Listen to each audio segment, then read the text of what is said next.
সকাল আনুমানিক 10টার দিকে এস্টিমেটর স্যারের রুমে যাই, গিয়ে আমি স্যারকে বলি, স্যার আপনি যেভাবে যে টেন্ডারটা লটারিটা করে ফেললেন, আমি যে ঠিকাদারকে অবগত করলাম না, এবং উল্লেখ থাকে একটি উইনার লিস্ট, এবং একটি কাগজ থাকে, ওটার মধ্যে ইয়া যে উপস্থিত থাকে, কে যে ঠিকাদার গুলা যে লটারির সময় যে উপস্থিত থাকে, ওইরকম একটি আমি ধারাবাহিকতায় আসি, তাহলে বিষয়টি পরিষ্কার হবে।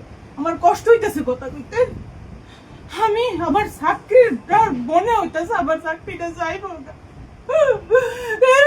আমি এত বিস্তারিত কইতেছি, মনে হয় চাকরিটা যাইব গা। আমি কইলাম, স্যার আমার তো চাকরি যাইব গা, লটারির সময় কেডা কেডা উপস্থিত ছিল, এই কাগজ করলেন না কি রে? আমি এই কথা কইয়া এস্টিমেটর টিপু স্যারের রুমেতে বাইরে আইছি পরে আর কুদ্দুর পরে আমার এক্সিডেন্ট স্যারে ডাইছে, মনে হয় এমরান্ডে দিয়া 900 প্রহরী এমরান্ডে দিয়া মনে ডাহাইছে। আমি গেলাম, আমি যাইয়া দেখি রুমটার ভিতরে কমপক্ষে 60টা বেড়া বয়ে রইছে। আমি যাই সেরে এমনি দাঁড়াইছি, সবাই বয়ে রইছে। ইহানো অ্যাকাউন্টেন্টও আসিল, রাসেল, আমার যতটুকু মনে পড়তেছে অ্যাকাউন্টেন্ট রাসেল আসিল, নির্বাহী প্রকৌশলী স্যার আসিল, আসগর আলী স্যার আসিল, তারপরে আর কেটা টিপু স্যার ছিল, এক্সিএন স্যারের সাথে পাশে বসা এক্সিএন স্যার ছিল, তারপরে অ্যাকাউন্টেন্ট সাহেব বসা ছিল, উনি আর আমি সেম ডেজিগনেশনের। আমি গেছি কথা বলতে, উনি বসা, আমি দাঁড়াই রয়েছি।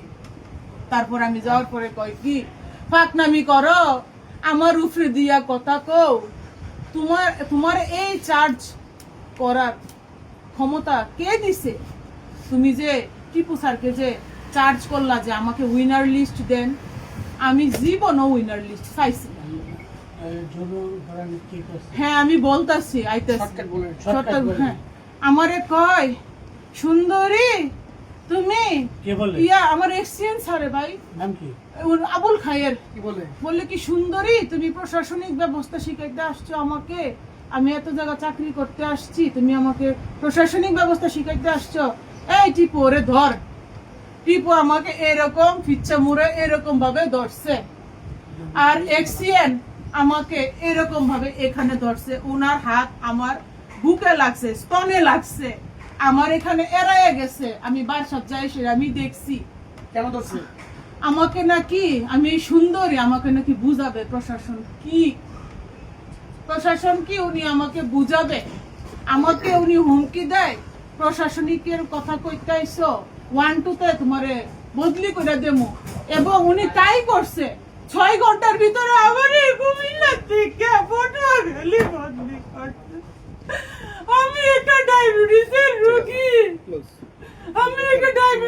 রোগী, আমার ছেলে মডার্ন স্কুলে পড়ে, ওরে আমি আনা নেওয়া করে, আমার স্বামী সংসার, আমার শাশুড়ি দিনের বেলা 100 বার মাথা ঘুরে পড়ে জায়গা, আমার সংসার আমাকে আনুমানিক 6 ঘন্টার ভিতরে বদলি করছে। আপনাকে যে হেনস্থা করছে এবং কখন করছে? আমাকে 21 তারিখ সকাল আনুমানিক 10টার পরে ওনার রুমে যাওয়ার পরে আমাকে 21 তারিখ, আর এরপরে 6 ঘন্টার মধ্যে বদলি করেছে। জি, এরপরে 6 ঘন্টার মধ্যে বদলি করছে, এবং আমি মাথা ঘুরে ওখানে পড়ে গেছি একবার। পরে আমি উপায় বুদ্ধি না দেখে দেখতেছি এখানে সবাই নীরব দর্শক ভূমিকা পালন করতেছে, এই জন্য আমি উপায় বুদ্ধি না দেখে আমি স্থানীয় ঠিকাদারকে ফোন দেই, এবং আমি আমার নিরাপত্তার জন্য আমি আমার স্বামীকে কল দেই। ওই মুহূর্তে আমি নিরাপত্তাহীনতায় ভুগতেছিলাম। আপনাকে ওই হেনস্থা করা হয়েছে, আপনি অন্যায় কাজের বিরুদ্ধে প্রতিবাদ। জি আমি অন্যায় কাজের বিরুদ্ধে। আর উনি আমার কাছে টাকা চায়। কত টাকা চায়? উনি আমার কাছে 5 লক্ষ টাকা চায়। কেন? উনি আমাকে বদলি ঠেকাই দিবে। আমি ওনার রুমে গেছিলাম, পরে আবার বলে স্যারের কাছে মাপ টাপ চাইতাম, বলে স্যার যাই হইছে স্যার আমারই দোষ স্যার, আপনি যেহেতু কর্মকর্তা স্যার, আপনি স্যার আমার অভিভাবক স্যার, আমারই দোষ স্যার, আপনি আমার মাফ করে দেন স্যার আল্লাহর রস্তে। আর কি প্রস্তাব দিয়েছে?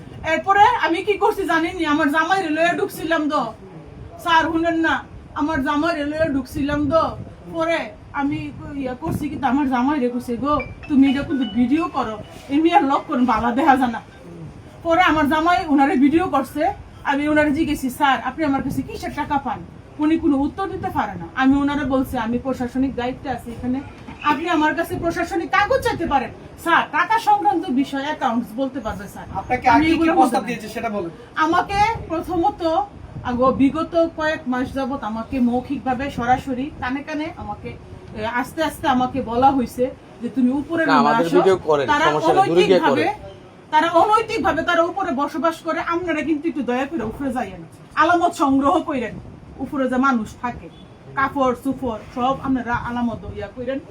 তো অনৈতিক প্রস্তাব দিতে আছে। এরপরে আমি দাপ্তরিক বিষয়ে খুবই সতর্ক, আমি কর্তব্য পালন করি এবং আমি অনৈতিক প্রশাসনিক কিছু হইতে আমি রাজি না। যেই কারণে আমার প্রতি এরকম প্রতিহিংসামূলক এবং সবসময় আমাকে সুন্দরী বলে, এটা আনঅফিসিয়াল সম্বোধন। আমাকে সুন্দরী উনি বলতে পারে না, এটা আনঅফিসিয়াল, এটা একটা মহিলাকে যৌন হয়রানির আওতায় পড়ে। এটা আমাকে উনি কেন সুন্দরী বলবে? আমার নাম মুসাম্মদ তাজমিন আক্তার, আমার দাপ্তরিক নাম মুসাম্মদ তাজমিন আক্তার, উচ্চবার সহকারী। উনি আমাকে সুন্দরী কেন বলবে? কেন ঠিক আছে। উনি আমাকে কেন সুন্দরী বলবে? উনি আমার স্তনে হাত দিবে কেন? আমার বুকে কেন আঁচড় পড়বে? অফিস কর্তৃক কর্মকর্তা দ্বারা আমার বুকে কেন আঁচড় পড়বে? কেন আঁচড় পড়বে? আমি মুখ এখন কেমনে দেব?